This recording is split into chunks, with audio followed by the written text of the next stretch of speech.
A continuación vamos a escuchar y a ver a Marcelo Caínzos, gerente de control prestacional de la Superintendencia de Riesgos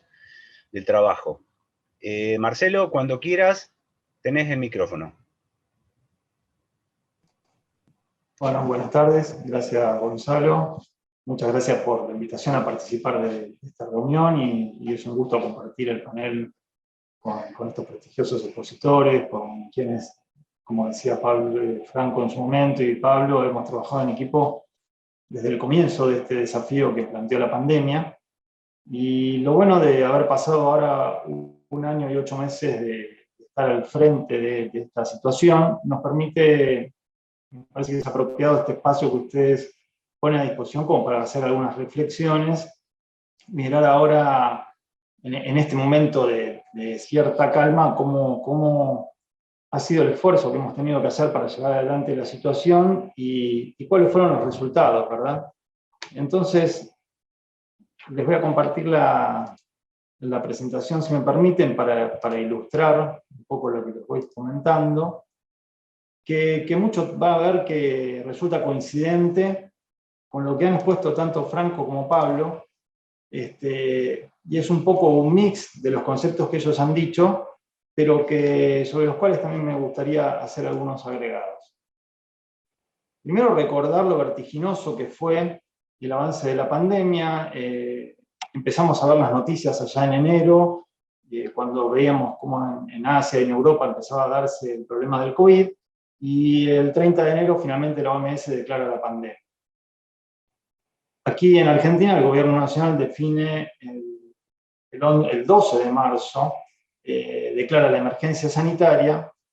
y en ese momento una gestión que estábamos comenzando aquí en la Superintendencia de Riesgo del Trabajo, que habíamos subido muy recientemente, no estábamos todavía terminándonos de sentar y ya teníamos que empezar a encarar este gran tema. Entonces lo que definieron las autoridades fue la creación de un comité de crisis para ordenar el abordaje y generar un espacio de operación y de reacción frente a lo que podía venirse, que fue muy pronto, el 19 de marzo, finalmente, como bien dijeron, el gobierno nacional decreta, a partir del DNU 297, establece el aislamiento social preventivo y obligatorio. Y luego, en materia de riesgo del trabajo, el 13 de abril se dicta el decreto 367, donde comienza a incluirse a los trabajadores afectados por la enfermedad de COVID bajo una cobertura muy especial, como la que fue describiendo en términos jurídicos Pablo, y como había comentado desde lo que fue el desafío de la gestión Franco hace un rato. Si nos un poco rememoramos los comienzos de todo esto, lo primero que empezamos a ver fueron un poco también lo que comentaba Gonzalo al principio, ¿no? Así como apareció el término pandemia, que para nosotros no era de uso habitual, comenzaron a aparecer todos otros términos: curva de contagios, coronavirus, circulación comunitaria, el aislamiento social preventivo obligatorio, la diferencia con el distanciamiento preventivo obligatorio, y finalmente todo este conjunto terminaba de llegar a la necesidad de caracterizar a los trabajadores como esenciales y dispensados, o sea, aquellos que necesitaba la sociedad que fueran a trabajar y que continuaran con sus tareas productivas para poder seguir llevando adelante la vida cotidiana, y esto generaba la aparición de un nuevo reto. Ustedes todos trabajamos en el ámbito de seguros, y desde la lógica propia del seguro, un factor muy relevante en la vida cotidiana nuestra es el riesgo. El riesgo medido en sus dos factores: el factor en la dimensión del impacto y la dimensión de la probabilidad. Entonces acá aparecía un riesgo totalmente diferente, entiendo yo, del que estaban acostumbrados a gestionar, porque es algo que fue atravesado a todas las actividades laborales, y con la extraña virtud o defecto de que el trabajador era el vector de transmisión de este riesgo. Entonces había que trabajar sobre estos nuevos conceptos, una forma de encarar distinto y administrar este nuevo riesgo, atacando los dos factores que lo componen: la probabilidad de ocurrencia y, en su caso, llegado el caso, minimizar el impacto. La probabilidad de ocurrencia se trabajó básicamente desde el punto de vista de la prevención, una de las dos grandes pilares del sistema de riesgo del trabajo. y el impacto a partir de la atención de los casos ya confirmados de enfermedades que sugerían la enfermedad, de su atención, contención y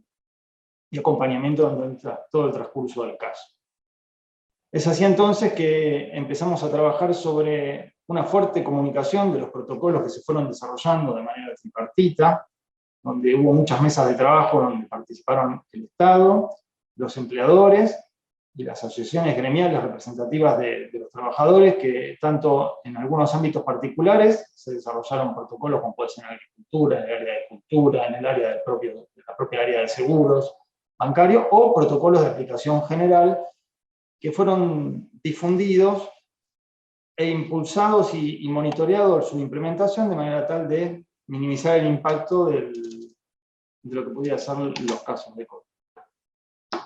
Así en este contexto, digamos, con toda esta complejidad de algo totalmente novedoso, con un conocimiento que veníamos desarrollando en la medida que íbamos llevando adelante la experiencia, aparecieron muchísimos desafíos. El primer desafío, y el que hubo que resolver de manera más urgente en todo el sistema, fue la sobrevivencia del ASPO, esto de que no pudiéramos salir a desarrollar actividades, la gran mayoría, tuviéramos que trasladarnos a nuestros hogares para poder seguir trabajando y brindando el servicio. Entonces, hubo que hacer un plan de continuidad de la gestión, hubo que hacer llegar los medios necesarios a los trabajadores para que pudieran seguir operando. Tuvimos un muy importante trabajo de articulación entre las partes, como bien decía Franco, trabajamos muy en equipo con todas las aseguradoras, con la UART también, en las que estuvimos en contacto permanente para ir resolviendo los distintos desafíos que se iban planteando. Y así adaptar las capacidades que estaban previstas para una modalidad de trabajo y para unos temas y una problemática determinada, llevarla a este terreno de atención de lo que era el nuevo escenario COVID. Como les decía antes, tanto en materia de prevención como en prestaciones. Hubo que modificar la modalidad de trabajo, hubo que brindar nuevos canales de acceso a los trabajadores, en cuanto a las aseguradoras, a los empleadores, como empleadores afiliados a una RT, y de parte nuestra como organismo público, a los ciudadanos en general, y mantener canales de comunicación activos. También había que ir adaptando la normativa que no estaba pensada para esta problemática, generar nueva normativa e ir monitoreando su vigencia en función de la modificación de los criterios epidemiológicos que se iban dando desde el Ministerio de Salud como Autoridad Sanitaria Nacional, también mirando la experiencia que a nivel internacional se iba desarrollando en todo esto que están nuevo. Como les decía antes, el desarrollo y la implementación de protocolos del COVID fue una tarea muy importante, y después nuestra tarea en particular, lo que me toca aquí en función de la Superintendencia de Riesgo de Trabajo, es que el control, no solo el control por el cumplimiento de las obligaciones de uno o de otro, sino como orientador e impulsor de los cambios necesarios. O sea, la idea del control lo tomamos muy en cuenta como monitor de lo que iba ocurriendo, como detector de aquellas cuestiones que pudieran fallar e impulsor de las medidas para corregir aquellos aspectos que pudieran motivar o aquellas debilidades que teníamos en el sistema, como para poder ir mejorando y dar una mejor cobertura posible a los trabajadores. Bajo todo este contexto, como recién comentaba bien Pablo, a instancias del Ministerio de Trabajo y por decisión del Poder Ejecutivo Nacional, se determinaron primero una cobertura vinculada a la vigencia del aislamiento social preventivo obligatorio para aquellos trabajadores que tuvieran que seguir desempeñando sus tareas, con lo cual de alguna manera se están exponiendo al riesgo de contraer la enfermedad,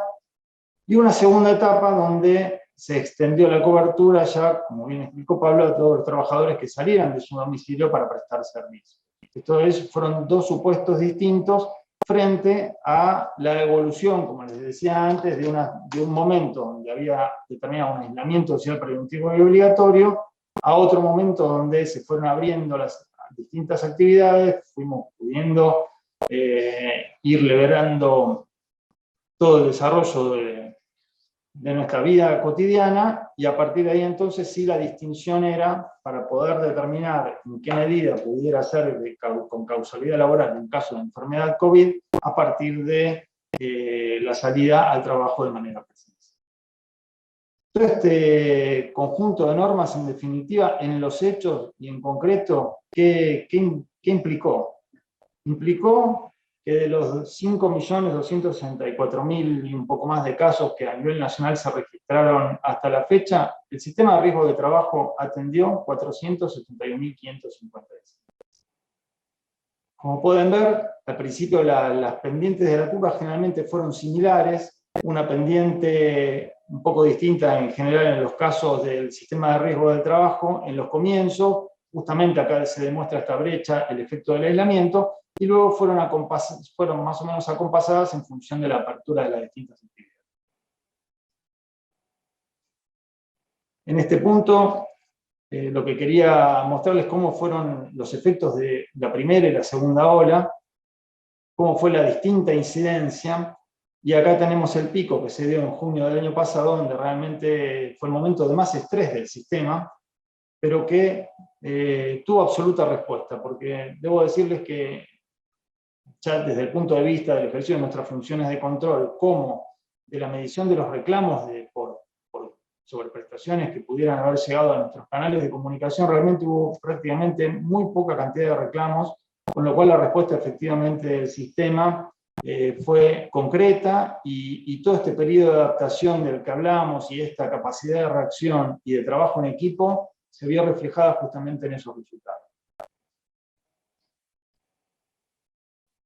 Otro de los temas que veíamos también era los tiempos de ingreso al registro de las distintas denuncias y cómo fue evolucionando. También, como pueden ver, replica el dibujo de las olas anteriores que habíamos visto. Y acá han hecho realmente un trabajo importante las aseguradoras en cuanto a ir acelerando los tiempos para tomar las denuncias, para registrarlas y para poner a disposición de las prestaciones, las prestaciones correspondientes a los trabajadores.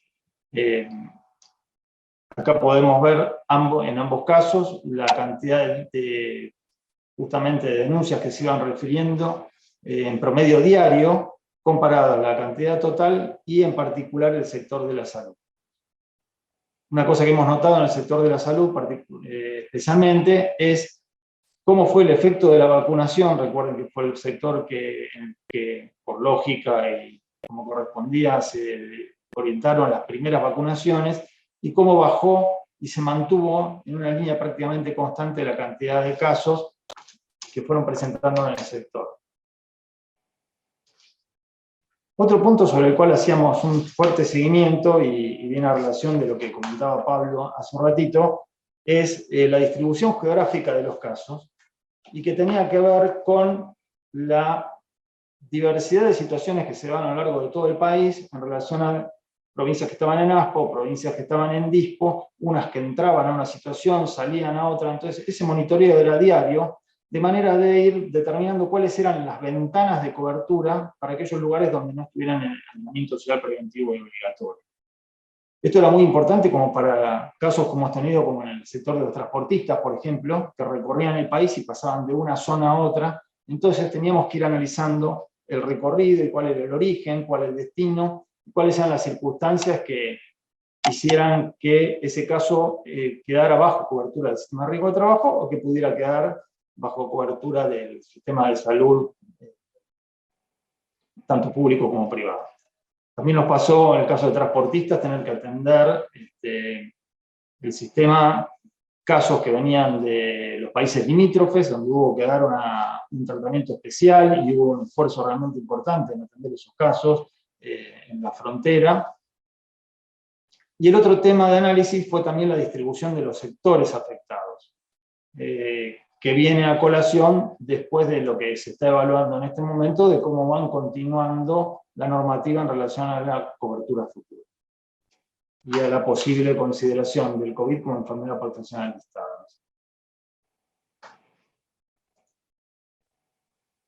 Otro aspecto de la estadística que hemos visto, bueno, fue la distribución por grupos etarios y sexo, donde acá pueden apreciar cómo se han dado los casos, concentrado, por supuesto, en donde tenemos la mayor cantidad de población de lo que es la económicamente activa, y por eso tenemos este dibujo seguramente. Otro aspecto que monitoreamos de todo lo que era la gestión de los casos COVID son los tiempos en que se iban desarrollando cada uno de los casos, los tiempos de alta. Estos fueron variando, por supuesto, en función de la particularidad de cada uno, pero por sobre todas las cosas por los criterios sanitarios que se iban modificando. Al principio eran los 14 días, después bajaron a 10, después en función de cómo se remitían los síntomas. Bueno, en definitiva, hoy podemos decir que la gran mayoría de los casos se han resuelto en los primeros 20 días de ocurrencia, y después tenemos cómo van extendiéndose en el tiempo, y hoy por hoy un registro de casos que superan los 71 días son 25.000 sobre los 475.000 que hemos visto hasta ahora. En relación a los casos mortales, también estuvimos haciendo un seguimiento permanente. Hemos ejercido una función de control muy específica sobre este conjunto. Y en relación a la cobertura y a cómo se ha complementado el trabajo del Estado en este aspecto, me parece interesante referirles la ley 27.549, que actualmente está en vía de reglamentación, donde para los casos de fallecimientos de determinados sectores, tales como el sector de los profesionales y trabajadores de la salud, las Fuerzas Armadas y de Seguridad, bomberos, personal de migraciones, bueno, se ha previsto otorgar una pensión graciable, vitalicia para los derechohabientes, para estos casos de trabajadores que han fallecido en el marco de este universo que les comentaba.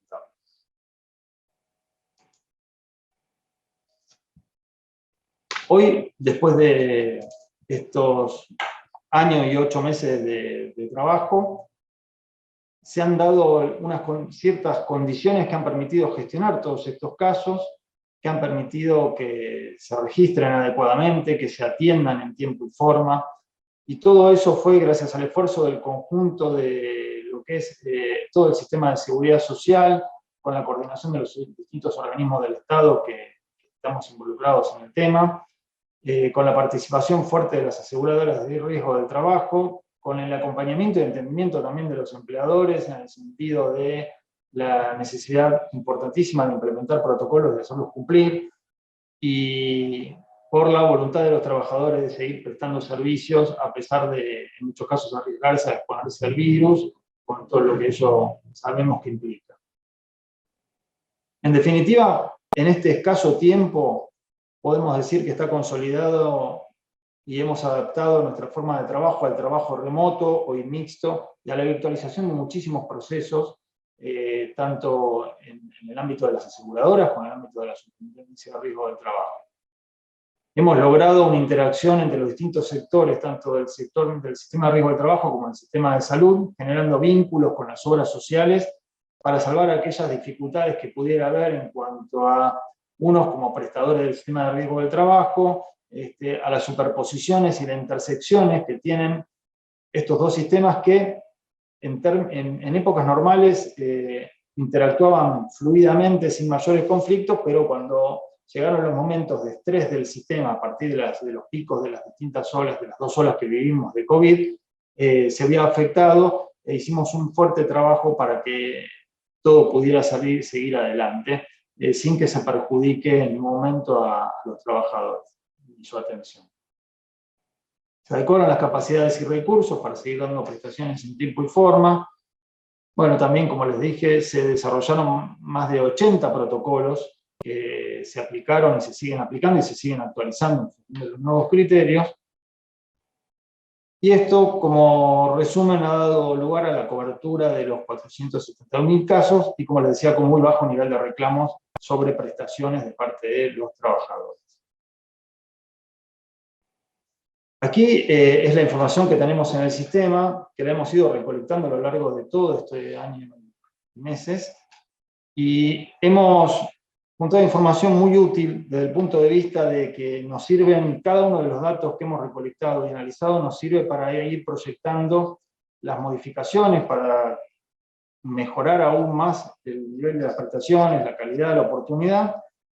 y a su vez para ir afrontando el futuro, consolidando lo que ya está hecho, todo el esfuerzo en nuevas herramientas, en nuevas formas de gestionar, en nuevas formas de ver el tratamiento de los casos de COVID. Ahora bien, todo este trabajo no se vio solo desde aquí de la Argentina, sino que también hemos sido observados en el mundo. Y quería dejarles, porque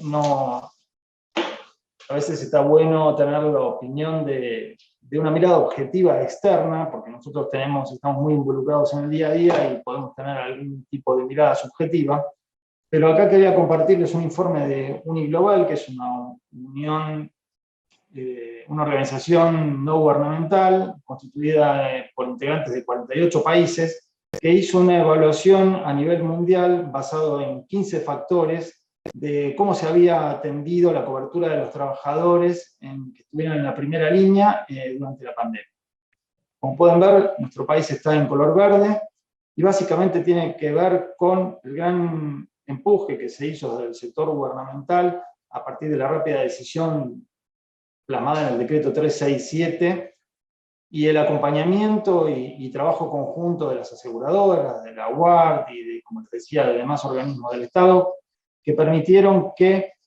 el sistema de salud respondiera adecuadamente, que aún en momentos en donde sí estuvo estresado y prácticamente sus límites de discapacidad, tuviera igualmente respuesta y pudiera darse atención a cada uno de los casos que fueron apareciendo.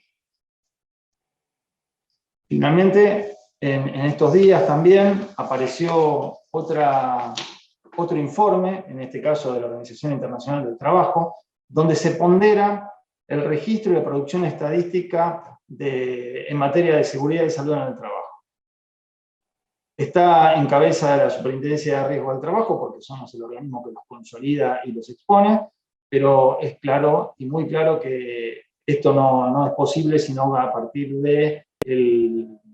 esfuerzo conjunto y el aporte que hace cada una de las aseguradoras en cumplir y en informar y en subir la información correspondiente a los registros. Y esto, en definitiva, ha sido ponderado a nivel internacional, lo cual para nosotros es un orgullo y creo que me parecía importante compartírselos, porque justamente la calidad de esta información y la calidad de estos datos es lo que nos va a permitir tomar las mejores decisiones, con mejores fundamentos para encarar la problemática en el futuro. Así que bueno, muchísimas gracias y un gusto poder compartir esta presentación con ustedes.